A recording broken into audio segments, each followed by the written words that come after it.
Hello दोस्तों, नमस्कार। दिन भर की बड़ी खबर में सबसे पहले आपको बताएंगे जहां एक और भारत का मोस्ट वांटेड आतंकी मारा गया। जी हां दोस्तों, गाजा में लश्कर तैयबा के कमांडर हाशिम अली अकरम की गोली मारकर हत्या। जी हां दोस्तों, कहीं से कहीं तक भारत का मोस्ट वांटेड आतंकी बचता दिखाई नहीं दे रहा। जी हां दोस्तों, लगातार हो रही है इनकी मौत, सुलाया जा रहा है मौत की नींद। जी हां, साथ ही साथ आपको बताएंगे उससे भी बड़ी खबर जहां भारत कनाडा को लेकर FATF से संपर्क करने की योजना बना रहा है। जी हां दोस्तों, कनाडा के बिहेवियर को देख करके भारत ने यह बहुत बड़ा एक्शन लिया है, यानी कि अब होगा असली खेला। साथ ही साथ आपको बताएंगे जहां अयातुल्लाह खामेनेई को अच्छी नींद नहीं आएगी। जी हां, इजरायली मंत्री की चेतावनी, कहा ईरान और हिजबुल्लाह को धरती से ही मिटा देंगे। जी हां, साथ ही साथ आपको बताएंगे दोस्तों, सोने चांदी के गिरे हैं रेट और त्योहार स्पेशल ट्रेन चलाई जा रही है, खास करके छठ पूजा और दिवाली को लेकर। दोस्तों, एक से एक बड़ी खबर बताएंगे, बने का वीडियो अंत तक। लेकिन खबरों में आगे बढ़ने से पहले अगर आप भी अपने भारत देश का, भारतीय सेना का और भारत के प्रधानमंत्री नरेंद्र मोदी जी का दिल से समर्थन करते और मानते हैं कि मोदी हाथ हर चीज मुमकिन है, तो इस वीडियो को अभी कर दीजिए लाइक, चैनल कर दीजिए सब्सक्राइब, बेल आइकन दबाइए, साथ ही कमेंट बॉक्स में लिख दीजिएगा जय हिंद। जी हाँ दोस्तों, तो चलते हैं पहली और सबसे बड़ी खबर की तरफ, जहां हाफिज सईद का करीबी पाकिस्तानी आतंकवादी और लश्कर कमांडर हाशिम अली अकरम की गाजा में अज्ञात लोगों द्वारा गोली मारकर हत्या कर दी। जी हाँ दोस्तों, भारत में ये भी मोस्ट वांटेड आतंकी था। बता दें, पाकिस्तान के प्रमुख आतंकवादी और लश्कर तैयबा कमांडर हाशिम अली अकरम की कथित तौर पर गाजा में गोली मारकर हत्या कर दी गई। जाहिर तौर पर इजरायली हवाई हमलों से खुद को बचाने की कोशिश करते समय गाजा में अज्ञात हमलावरों ने उनकी गोली मारकर हत्या कर दी थी। लश्कर तैयबा के सह संस्थापक हाफिज सईद के करीबी माने जाने वाले हाशिम अली अकरम की मौत को आतंकी संगठन के लिए एक बहुत बड़े झटके के रूप में देखा जा रहा है। हाशिम अली अकरम की गोली मारकर हत्या कर दी गई, जबकि लश्कर और जैसे ने हमास के समर्थन में पाकिस्तान में एक सार्वजनिक बैठक भी आयोजित की थी। जी हाँ दोस्तों, ऐसे में भारत के लिए यह भी एक बहुत बड़ी खुशखबरी की खबर है, जहां पर भारत में ब्लैक लिस्टेड आतंकी, भारत को चोट पहुंचाने वाले आतंकियों का लगातार विनाश हो रहा है और गिन गिन कर ये मारे जा रहे हैं। ऐसा लग रहा है कि जैसे कोई एजेंसी या कोई ग्रुप इनके पीछे पड़ चुका है और लगातार इनको चुन चुन के मारा जा रहा है। जी हाँ दोस्तों, इस पर आपकी क्या निजी राय होने वाली है? आपको क्या लगता है दोस्तों, आखिर कौन हो सकता है जो लगातार भारत के इन दुश्मनों को मार गिरा रहा है? बहरहाल जो भी हो कमेंट में, लेकिन मोदी है तो हर चीज मुमकिन है कहना बिल्कुल मत भूलिएगा। चलते अगली खबर की तरफ, जहां एक और सबसे बड़ी और ब्रेकिंग न्यूज निकलकर सामने आई है, जहां पर भारत अपनी धरती पर टेरर फंडिंग ऑपरेशन के खिलाफ कनाडा की निष्क्रियता को लेकर फाइनेंशियल एक्शन टास्क फोर्स से संपर्क करने की योजना बना रहा है। जी हाँ दोस्तों, एजेंसियों की तरफ से यह सबसे बड़ा खुलासा किया गया है। बता दें, FATF में कनाडा को घसीटने की तैयारी में है मोदी सरकार। कनाडा के खिलाफ अपना रुख सख्त करते हुए भारत अपनी धरती पर आतंकी फंडिंग अभियानों के खिलाफ कनाडा की निष्क्रियता पर फाइनेंशियल एक्शन टास्क फोर्स यानी FATF में जाने के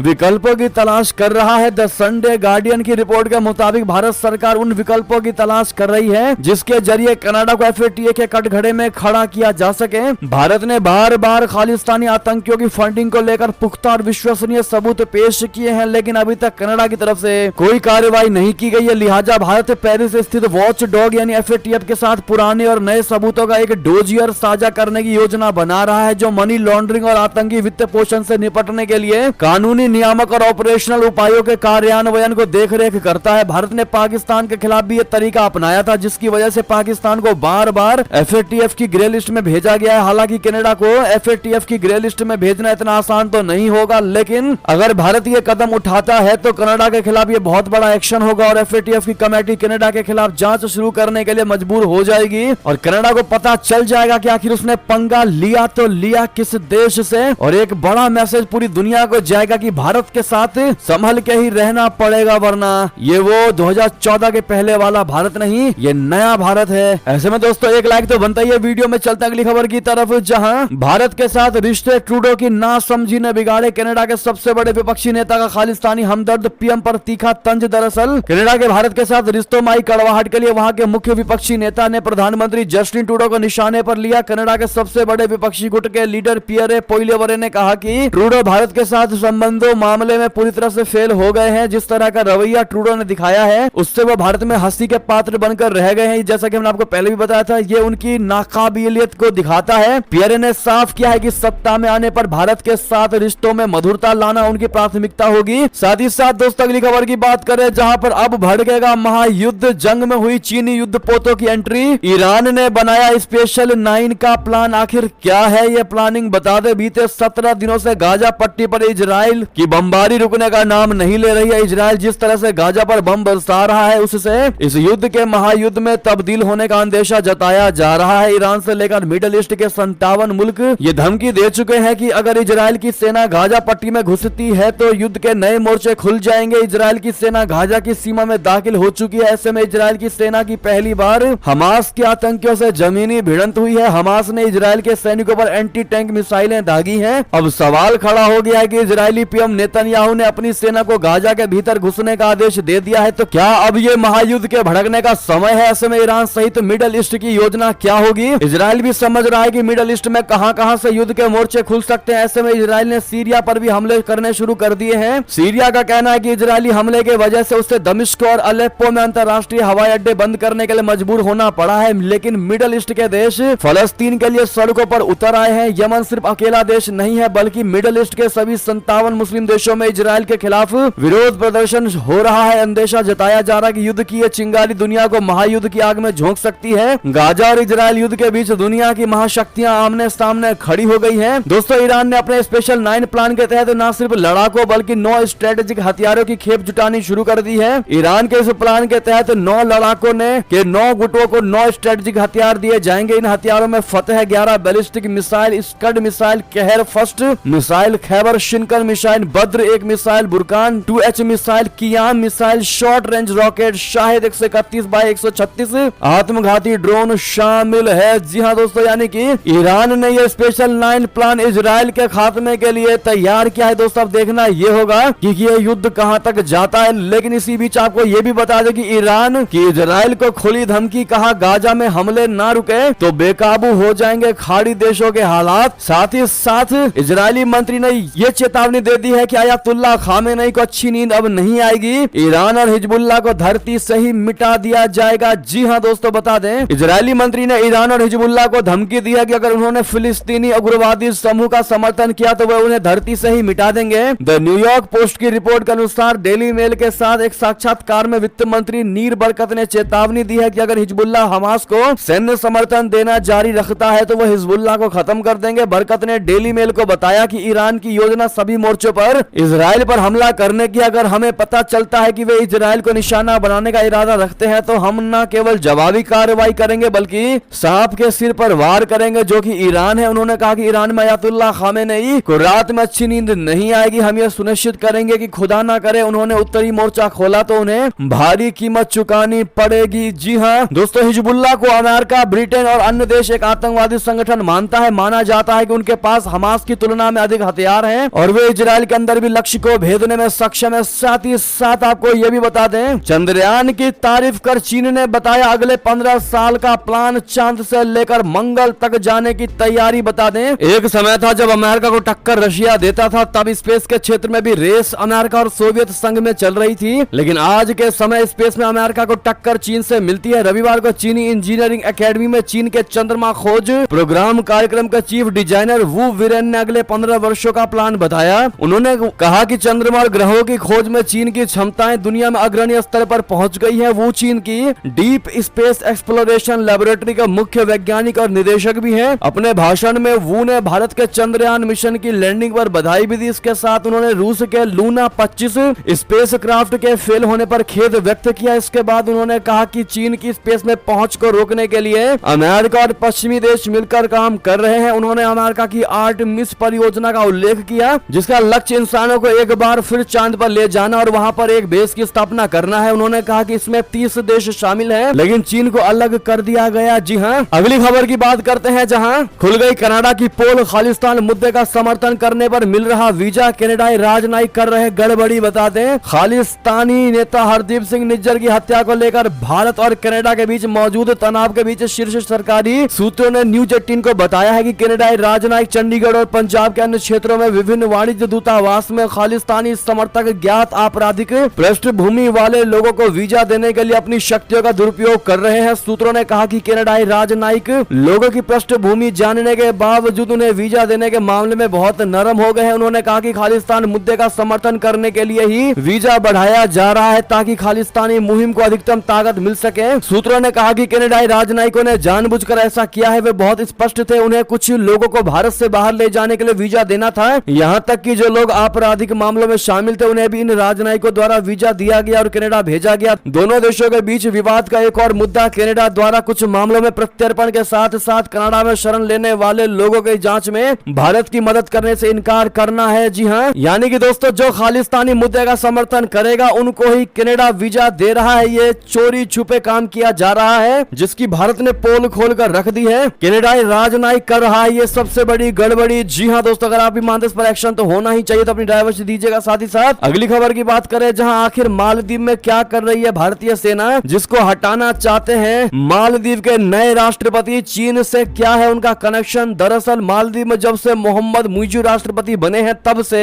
भारत के साथ रिश्तों में तल्खी नजर आ रही है। मुइज़ू कई मौकों पर भारत विरोधी बयान दे चुके हैं। अब उन्होंने एक बार फिर से दोहराते हुए कहा है कि भारत के हर सैनिक को मालदीव से चले जाना चाहिए। राष्ट्रपति चुने गए मुइज़ू 17 नवंबर को शपथ लेंगे। उन्होंने कहा है कि जिस दिन वो पद संभालेंगे उसी दिन से मालदीव से भारतीय सैनिकों को हटाना शुरू कर देंगे। मुइज़ू ने अपना चुनाव इंडिया आउट कैंपेन पर लड़ा था। मुइज़ू को 53% वोट मिले थे, जबकि मौजूदा राष्ट्रपति इब्राहिम मोहम्मद सोली को 46% वोट हासिल हुए थे। अब एक बार फिर मुइज़ू ने इस बात को दोहराया है। उन्होंने बीबीसी को दिए इंटरव्यू में कहा कि हमें मालदीव की जमीन पर कोई भी विदेशी सैनिक नहीं चाहिए। मैंने मालदीव के लोगों से वादा किया था और मैं पहले दिन से ही अपने वादे को पूरा करूंगा। चुनाव जीतने के बाद पहले रैली में मुइज़ू ने कहा था कि मालदीव की संप्रभुता और स्वतंत्रता सबसे ज्यादा मायने रखती है। लोग नहीं चाहते हैं कि भारतीय सैनिक मालदीव में रहे, वो हमारी भावनाओं और इच्छा के खिलाफ यहाँ नहीं रह सकते। दोस्तों, मुइज़ू को चीन समर्थक माना जाता है, हालांकि वो खुद को किसी देश का समर्थक बताते नहीं है। चीन समर्थक सवाल पर मुइज़ू ने कहा था, मेरी सबसे पहली प्राथमिकता मालदीव और उसकी स्थिति है। हम मालदीव के समर्थन है। दोस्तों से मैं आपको बता दें वहाँ पर भारतीय सेना दरअसल कर क्या रही है। भारत ने मालदीव को 2010 और 2013 में 2 हेलीकॉप्टर दिए थे। इसके बाद 2020 में एक छोटा विमान भी तोहफे में दिया था। भारत ने ये 2 हेलीकॉप्टर और एक डॉर्नियर एयरक्राफ्ट इसलिए दिया था ताकि मालदीव को मेडिकल इवैक्यूएशन और समंदर की निगरानी में मदद मिल सके।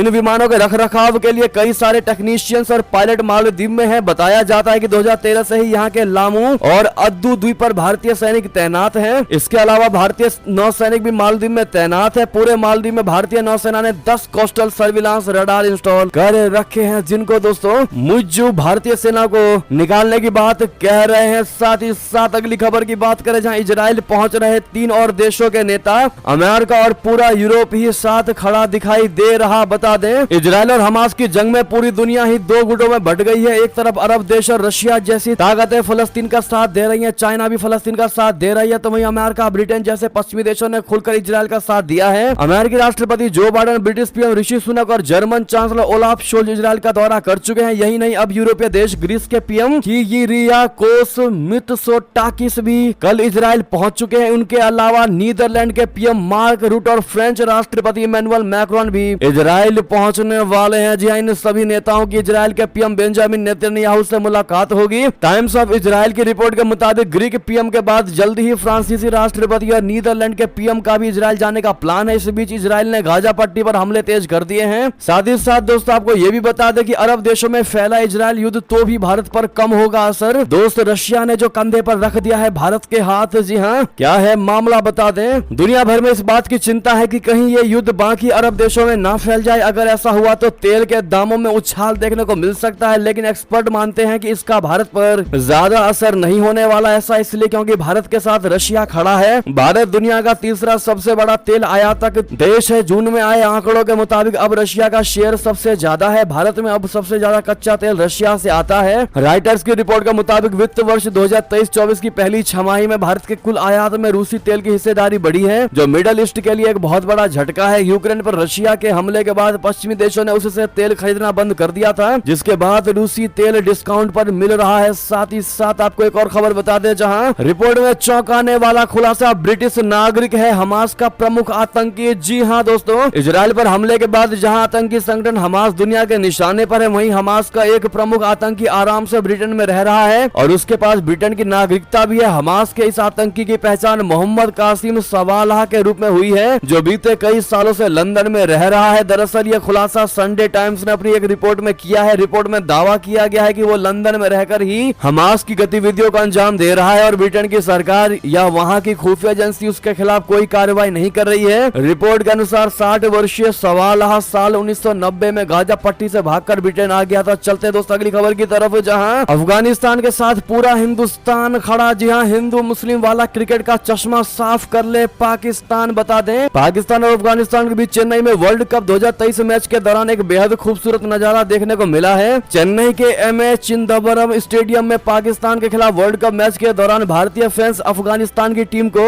सपोर्ट करते हुए नजर आए। अफगानिस्तान क्रिकेट टीम के खिलाड़ियों के लिए भारत दूसरे घर की तरह ही है। अफगानिस्तान क्रिकेट टीम के खिलाड़ियों को भारत में काफी तरजीह दी जाती है। बीसीसीआई ने भी हर तरीके से अफगान क्रिकेटर्स के टैलेंट को निखारने के लिए मदद किया है। सोशल मीडिया पर एक तस्वीर तेजी से वायरल हो रही है जिसमें भारतीय फैंस चेन्नई के एमए चिदंबरम स्टेडियम में अफगानिस्तान की टीम को सपोर्ट करते हुए गले मिलते हुए नजर आ रहे हैं। सोशल मीडिया हैंडल पर यानी एक्स पर एक यूजर ने पोस्ट शेयर किया जिसमें भारत और अफगानिस्तान के फैंस साथ मिलकर अफगान टीम की हौसला अफजाई कर रहे हैं। इस यूजर ने अपना पोस्ट शेयर करते हुए लिखा कि अफगानी खिलाड़ियों ने पाकिस्तान में क्रिकेट सीखा, लेकिन आश्चर्यजनक रूप से उन्होंने हमेशा भारत को अपना दूसरा घर बताया। साथ ही साथ अगली खबर की बात करें, जहां क्या इमरान खान को मौत की सजा का करना होगा, सामना सिफर केस में कोर्ट ने तय कर दिए आरोप। बता दें, पाकिस्तान की विशेष अदालत में सिफर मामले और गोपनीयता कानून के उल्लंघन को लेकर सोमवार को सुनवाई हुई। इस दौरान कोर्ट ने पूर्व प्रधानमंत्री इमरान खान और पूर्व विदेश मंत्री शाह महमूद कुरैशी पर आरोप तय किए। इमरान खान को अब मौत की सजा का भी सामना करना पड़ सकता है। ऐसा हुआ तो वो अगले साल जनवरी में होने वाला संसदीय चुनाव नहीं लड़ पाएंगे।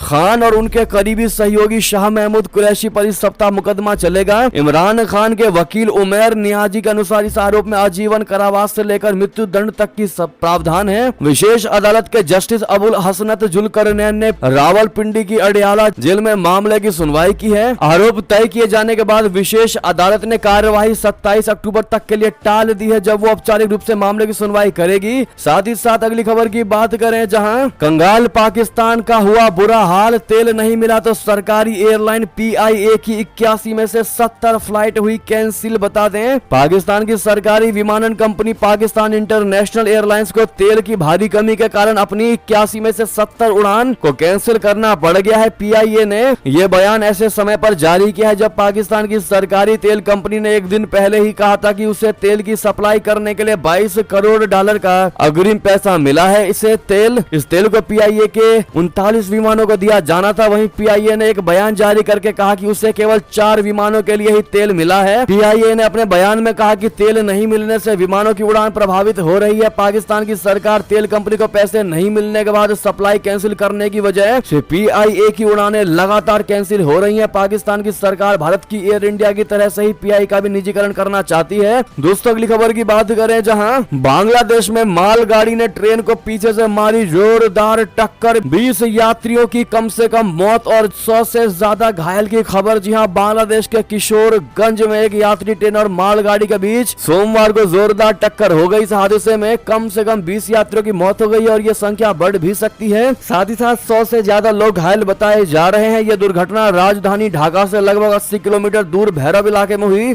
स्थानीय मीडिया ने मौके पर मौजूद लोगों के हवाले से बताया कि यह हादसा बहुत ही भयावह था। ट्रेनों के टकराने की जोरदार आवाज सुनाई दी। अभी भी कुछ लोग ट्रेन के नीचे फंसे हुए हैं। ये लोग क्षतिग्रस्त डिब्बों के नीचे दब गए हैं। हालांकि अग्निशमन सेवा कर्मी मौके पर पहुंच चुके हैं और बचाव अभियान शुरू कर दिया गया है। साथ ही साथ एक और खबर की बात करें, जहां वर्ल्ड कप के बीच भारतीय क्रिकेट के लिए बुरी खबर है। बिशन सिंह बेदी का हुआ है निधन। दरअसल भारत की मेजबानी में खेले जा रहे वनडे वर्ल्ड कप 2023 के बीच एक बुरी खबर सामने आई है। भारत के पूर्व कप्तान और बाएं हाथ के देश के महानतम स्पिनर बिशन सिंह बेदी का लंबी बीमारी के बाद सोमवार को निधन हो गया। वो 77 साल के थे। बिशन सिंह बेदी 1970 के दशक में स्पिन गेंदबाजी की प्रसिद्ध चौकड़ी यानी बेदी प्रसन्ना चंद्रशेखर राघवन का हिस्सा रहे। उनका जन्म 25 सितंबर 1946 को अमृतसर में हुआ था। उन्होंने भारत के लिए 1966 से 1979 तक टेस्ट क्रिकेट खेला था। ऐसे में दोस्तों आप लोग भी उनको श्रद्धांजलि जरूर दे दीजिएगा। चलते अगली खबर की तरफ, जहां कमलनाथ मध्य प्रदेश में अखिलेश यादव से गठबंधन करना चाहते थे, लेकिन दोस्तों आपको बता दें कि दिग्विजय सिंह ने यह सबसे बड़ा दावा किया है। पूरी बात आपको बता दें, मध्य प्रदेश विधानसभा चुनाव की जोर शोर से चल रही तैयारियों के बीच कांग्रेस और समाजवादी पार्टी के गठबंधन को लेकर पूर्व मुख्यमंत्री दिग्विजय सिंह ने बड़ा दावा किया। उन्होंने कहा है कि प्रदेश कांग्रेस के अध्यक्ष कमलनाथ पूर्व CM अखिलेश यादव की समाजवादी पार्टी के साथ मध्य प्रदेश चुनाव को लेकर गठजोड़ करना चाहते चाहते थे, लेकिन उन्हें नहीं पता कि ये कैसे होगा। न्यूज एजेंसी पीटीआई के मुताबिक कांग्रेस के वरिष्ठ नेता दिग्विजय सिंह ने आगे सपा प्रमुख अखिलेश यादव के नेतृत्व की तारीफ करते हुए कहा कि मुझे नहीं पता कि कमलनाथ ने ऐसा शब्दों का इस्तेमाल क्यों किया। दरअसल हाल ही में कमलनाथ से जब अखिलेश यादव को लेकर सवाल किया गया तो उन्होंने कहा था कि छोड़िए अखिलेश को। दिग्विजय सिंह ने दावा किया कि मैंने कमलनाथ को सलाह दी थी कि सपा के लिए राज्य की 230 सीटों में से 4 सीट छोड़ दीजिए, वहीं सपा 6 सीटों पर उम्मीदवार उतारना चाहती थी। उन्होंने आगे कहा कि विपक्षी गठबंधन इंडिया में शामिल कांग्रेस और सपा की एक दूसरे के खिलाफ लड़ने पर कहा कि मुझे पता है कि अखिलेश यादव बीजेपी के साथ नहीं जाएंगे। हाल ही में अखिलेश यादव ने बिना नाम लिए कहा था कि मध्य प्रदेश के पूर्व सीएम और कांग्रेस नेता के साथ बैठक हुई। इस दौरान हमने बताया कि किन सीटों पर हमारा अच्छा प्रदर्शन रहा, साथ में आने को लेकर सहमति बनी, लेकिन उम्मीदवारों के नाम की घोषणा के दौरान एक भी सीट नहीं दी गई। साथ ही साथ अगली खबर की बात करें, जहां दिवाली से पहले मिलेगा बोनस, डीए भी बढ़ाएगी योगी सरकार। यूपी के 14 लाख कर्मचारियों को होगा फायदा। जी हां, केंद्रीय कर्मचारियों को बोनस देने और बड़ी दर से महंगाई भत्ता दिए जाने की घोषणा के बाद यूपी सरकार भी दिवाली से पहले बोनस और महंगाई भत्ता देने की घोषणा कर सकती है। दशहरे के बाद सचिवालय खोलने पर बोनस और महंगाई भत्ता दिए जाने की फाइल तैयार की जाएगी। मुख्यमंत्री की सहमति लेने के बाद अराजपत्रित कर्मचारियों को बोनस और सभी राज्य कर्मचारियों व शिक्षकों को बड़ी दर से महंगाई भत्ता दिए जाने का आदेश जल्द जारी किया जाएगा। महंगाई भत्ता और महंगाई राहत 4% बढ़ने की स्थिति में राज्य सरकार के खजाने पर हर महीने करीब 300 करोड़ रुपए का व्यवहार आएगा, यानी टैक्स की वेटेज बनेगी। साथ ही साथ अगली खबर की बात करें, जहां मां वैष्णो देवी में 9 दिन में उमड़ा भक्तों का सैलाब, इतने श्रद्धालु आए कि बता दें। नवरात्रि के मौके पर माता वैष्णो देवी के दर्शन करने के लिए भक्तों की भीड़ उमड़ रही है। जम्मू के सियासी जिले में त्रिकुटा पर्वत पर स्थित माता वैष्णो देवी के मंदिर में अब तक 4 लाख से ज्यादा श्रद्धालुओं ने पूजा अर्चना की है। श्री माता वैष्णो देवी श्राइन बोर्ड के मुताबिक नवरात्रि शुरू होने के बाद से रोजाना औसतन 40,000 भक्त पूजा अर्चना कर रहे हैं और अब तक 4 लाख से ज्यादा श्रद्धालु यहां आ चुके हैं। पिछले साल 9 दिन के शारदीय नवरात्रि के दौरान करीब 3,18,000 भक्त यहां आए थे। ऐसे में दोस्तों आप लोग भी कमेंट में जय माता दी जरूर कहिएगा। साथ ही साथ एक और खबर आपको बताते हैं, जहां दिवाली छठ पर घर जाना हुआ आसान, रेलवे चला रहा 283 फेस्टिवल स्पेशल ट्रेनें। बता दें फेस्टिव सीजन शुरू हो चुका है और ट्रेनों में भीड़ भी बढ़नी शुरू हो चुकी है। ऐसे में आप दिवाली और छठ महापर्व पर घर जाने की योजना बना रहे हो लेकिन कंफर्म टिकट नहीं मिलने की वजह से परेशान हो तो आपके लिए राहत भरी खबर है। दरअसल दिवाली और छठ पर्व के दौरान यात्रियों की लंबी भीड़ को देखते हुए रेल मंत्री अश्विनी वैष्णव ने 283 स्पेशल ट्रेन चलाने का ऐलान किया है। रेल मंत्री ने ट्वीट कर दिया है कि छठ और दीपावली पर 283 ट्रेनें यात्रियों को अपने स्थान पर पहुंचाने के लिए कुल 4480 फेरे लगाएंगी। इन सभी स्पेशल ट्रेनों का संचालन अलग अलग जोन में किया जाएगा। दोस्तों आप अश्विनी वैष्णव का ये ट्वीट भी देख पा रहे होंगे और ट्रेन भी देख पा रहे होंगे किस जोन में कितनी ट्रेनें चलने वाली हैं। जी हाँ दोस्तों, बहरहाल इसी बीच ये थी अभी की सारी बड़ी खबरें। आपको हमारी खबर कैसी लगी? आशा करता हूँ बहुत अच्छी लगी होगी। अगर थोड़ी भी अच्छी लगी है तो इस वीडियो को दोस्तों में, भाइयों में, रिश्तेदारों में शेयर जरूर कर दीजिएगा, व्हाट्सएप, फेसबुक, ट्विटर के माध्यम से। और अभी कर दीजिए इस वीडियो को लाइक, चैनल कर दीजिए सब्सक्राइब, बेल आइकन दबाइए, साथ ही कमेंट बॉक्स में लिख दीजिएगा जय हिंद जय भारत। और यहाँ तक बने रहने